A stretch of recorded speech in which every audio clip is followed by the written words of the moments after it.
Nancy Pelosi when she says, well, when people were arguing, well, we need to see the bill and study this, she says something like, well, we need to pass the bill so we can read it.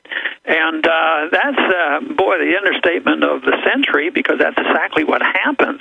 And even as hard as my staff works, every little comma and every little phrase, it's pretty tough to dissect all of that. That's why the whole process is so bad.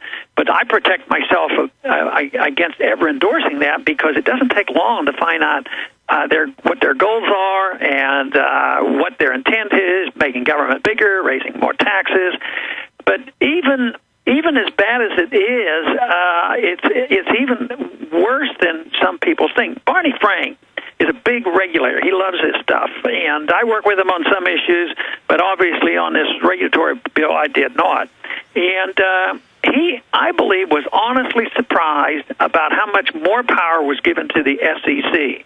Because he has a sort of an instinct of more transparency, and he actually wants to do something about that.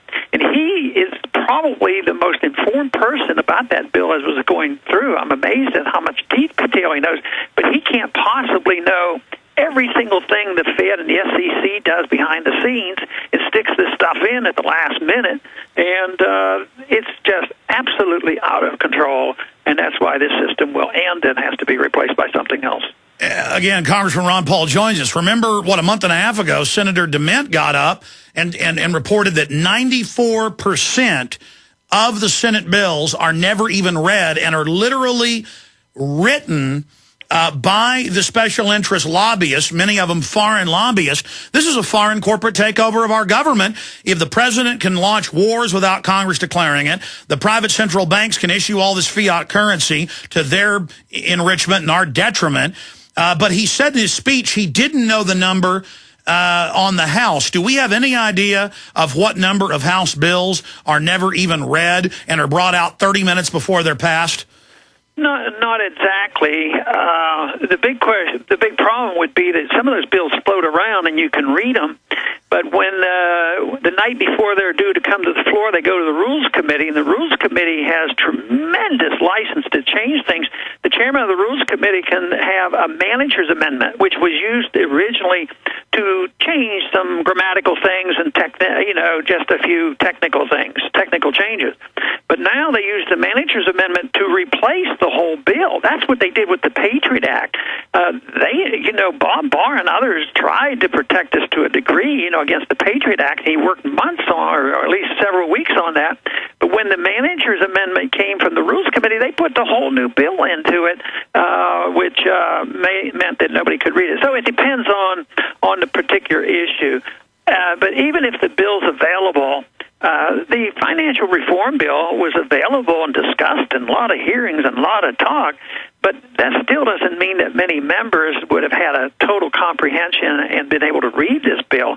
It is so massive. So I would say that if you were talking about how often all the members read everything that's being presented, I would think that it's less than 5% where people can say, oh, I've read the whole bill and I fully understand it. That just very rarely happens. And that's why you're known as Dr. No, and they tried to criticize you, because if you can't read some 3,000-page bill and they give it to you an hour before it's time to vote, it would be immoral for you to pass it. No, that should be an easy no for everybody, and hopefully what's going on in this country, it'll get easier, because the American people are sick and tired of this. I mean, sometimes they just say, why don't you guys read the bills? Why don't we do anything else? Let's have a delayed time. Read the bills. But that I think is good, that the American people are getting very upset with the status quo, and I think they're wise enough now to be very cautious about saying, well, if we just elect the Republicans, they'll take care of us. So this is a Republican versus Democrat issue. It isn't. It's the people who believe in big government and big taxes and a lot of war and welfare against the people who have to pay all the bills, and all they want is to be left alone. Congressman, even establishment political analysts, as you know, admit there's been one of the biggest political realignments in history against the Democrats and the Republicans. Almost every pro-establishment candidate, whether they be Democrat or Republican, are losing in the primaries, and great patriots like your son, Dr. Rand Paul, are winning. That's got the system panicked. And the Daily Poll ran a story yesterday. Says Ron Paul to run for president in 2012 will announce in January 2011. I don't have any inside knowledge, but knowing you, you understand you'll be able to inject real issues into the debate. Your health is good, and of course it's great right now. I mean, I would imagine being a man of honor, you're going to run, but this has some supposed inside official who's unnamed saying you've decided to announce in January of 2011. Congressman, I would be remiss if I didn't bring this up to you. Yeah, well, I don't know where they got that. They didn't get it from me. And the truth is what I've been saying for many, many months. I haven't decided to run. I haven't decided not to run. And it will obviously not be now or linked. It would not be this year. And it'll depend a lot on what I perceive as support. You know, a lot of people like what I'm doing, and they encourage me. But there are some that saying, "Well, it's time for you to take a rest. Somebody else is about to do it." You know, that sort of thing. So I need to know, if the support is really out there. But certainly, I gave no inside information just recently at Orlando, as was reported. But I would imagine if Rand does win and people support him, that's going to be a big plus for you running for president. Yeah, I think this is all a benefit of what's happening to show that the status quo is something that needs to be changed. So whether it's Rand's race or others, I think it's all very positive. When your son said, "I've got a message to Washington, the Tea Party's coming, no to your carbon tax, no to your elitism, no to your globalism," it scared him. So they've run 5 hoaxes. They claimed he wanted to get rid of the Civil Rights Act when he said, "Excuse me, I can't hear you. Yes, no, I don't want to get rid of it." They claimed he wasn't a doctor, complete hoax. They have been caught. This is mainstream news, sending people from the Democratic Party to pose as racist supporters of Rand. They then, even 3 days after that lady admitted that nobody tied her up, nobody made her take bong hits, none of this happened. Still, no retractions from GQ, no retractions from Huffington Post. They're still going with it. My listeners made Rand Paul hoax the #1 search term last Friday, and hundreds of publications read our breakdown, saw that she'd retracted in the Washington Post. And so now it's out there that was a hoax. But I'm worried if he doesn't sue them or at least stand up to them, next they'll say he killed Kennedy. Next they'll say he killed Jesus. Next they'll say that he burned the Reichstag. Next he'll say that, he let the cows out of the gate. I mean, next he'll say he's causing the wildfires in Russia. I mean, there's no end to how desperate they are. Yeah. I'm really worried about your son. Well, there's a couple ways you can handle that. I do think you have to answer back. You just can't let it sitting out there, but you can't get overly defensive or it gives them too much credibility.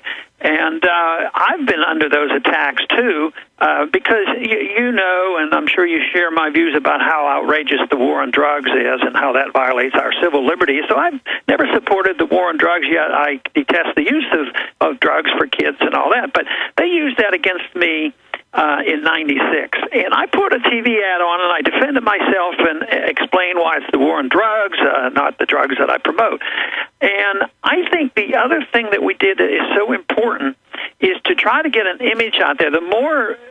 I can say a lot of things that might be controversial, but by this time, the people in Texas and people in my district know me, and they trust me, and when they say, "Oh, Ron Paul wants to give kids drugs," nobody believes that stuff. Like all these things you're suggesting, nobody's going to believe that. The more people know Rand. So when they get to know him and see him as a physician with kids, last night I talked to him on the phone, which is rather rare, and he was out at a soccer game with his kids, So if they see that, I told him, I said, what you need to do is just make sure people know who you are. But I agree with you. You also have to be alert. You have to be willing to defend. I think it actually happened. They didn't threaten, but they insinuated that they might have to consider legal action. I think that's finally when there was a slight backing down on that, then they finally got the information from the girl and said, "Oh, no, I really didn't say that. So I think. Well, my point is, Congressman, it shows how desperate they are. I mean, this is some of the dirtiest tricks I've ever seen, because they know he's a real bona fide, true constitutionalist, and if he becomes the leader of the Tea Party, that is going to supercharge you, perhaps even winning the presidency. We have to think big and realize that this is possible, and we have to realize that they're going to run other dirty tricks against you, and we've got to understand that's why it's so important to get behind Campaign for Liberty and donate, to get behind Rand right now, letters to the editor, everything. We've got to get him in the U.S. Senate. Yeah, and so far things are looking pretty good. You know, I think he's holding his lead, and that's good. There's still a few months. But I think your word of caution is legitimate, because there's still a couple of months to go, and if they've done that much already, you know, at the end, when they think you don't have enough time to answer or clarify, they may throw a lot more mud around. They may claim he's really a vampire. I mean, they may say he's the Loch Ness Monster. Well, let's hope they get over the top. I think they are over the top, and I think they've lost their credibility. So people are a little more sophisticated than I think a lot of people give them credit for. I assumed for many years, well, if they ever know what I really believe in, how little government I believe in, I couldn't possibly get elected. So sometimes I even surprise myself when people really don't like big government. They want to be left alone. Well, you know what Victor Hugo said, Congressman? No army can stop an idea whose time has come. And do you agree that we've seen a massive realignment and the pendulum is now swinging back, but we're in the maximum phase of danger because the ruling class is going to try to keep this crony socialist system in place? Yeah, they'll be desperate, and they have still a lot of power. They have a lot of guns, and they have the political power. But the ideas, like you say, are more powerful than the army. So I want to always work real hard at remaining optimistic that present our views, and we can overcome all the bad ideas that we're suffering from today. Congressman, in closing, I hate to bring up what I see as distractions, but the Ground Zero Mosque is now the biggest story in the country and is a diversion. This is kind of a liberal sect of Muslims, but regardless, I don't like ever agreeing with Obama, and I do think they should look for another place just because the community's gotten so outraged. But I am against government coming in and saying what people can do religiously and violating the First Amendment. What's your view on that, A? And B, Pelosi, though, saying she wants to investigate anybody who's upset about it, implying that people don't have a right to be upset. So we're seeing tyranny from both sides. Yeah, you know, and I think it's a big distraction. This is a grand distraction from the real issue. You know, the country's engulfed in this war as well as this financial crisis, and they're spending all the time on this. But to me, it should have been a grand opportunity, and you really touched on the opportunity, because this is a property rights issue. Who owns the property? And it's also a civil liberties issue. It's a freedom of speech issue. And this to me is so different than what the liberals say. The liberals say, well, we'll allow you to speak, but not protect your private property. Conservatives say, well, we don't worry too much about your speech, but we want to protect your private your property rights. You know, they want to regulate all the things that we do in stores and how much salt you can use in restaurants and all that. So then when you get a guy like Bloomberg, he's up there saying, oh, yeah, this is a property rights issue. But think of what Bloomberg does to property rights issue.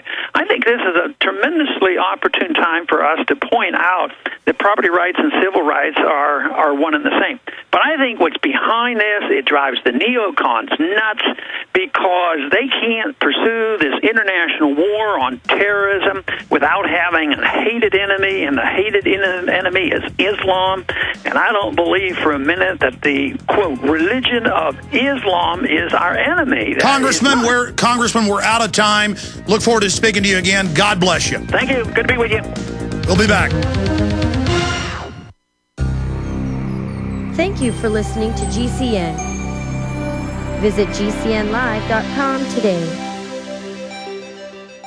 Hi, folks. This is Alex Jones asking you for a minute of your time to tell you about soap. Not detergents, but good old-fashioned pure soap made by the Cal Ben Soap Company, a family-owned and operated American company. My family, staff, friends, and radio listeners are constantly telling me how much they love these products for bath, hair, laundry, and dishes. There is nothing like these factory-direct, big money-saving, triple-concentrated soaps anywhere. Get a free detailed catalog by calling 800-340-7091 or see them online at 5starsoap.com or Infowars.com. Let's talk to the owner of 5 Star Soap, Marty Schechter, and see what he has to say. As founder and owner for over 63 years, people keep asking me, how's business? I'm happy to say our business is going down the drain. Call us at 1-800-340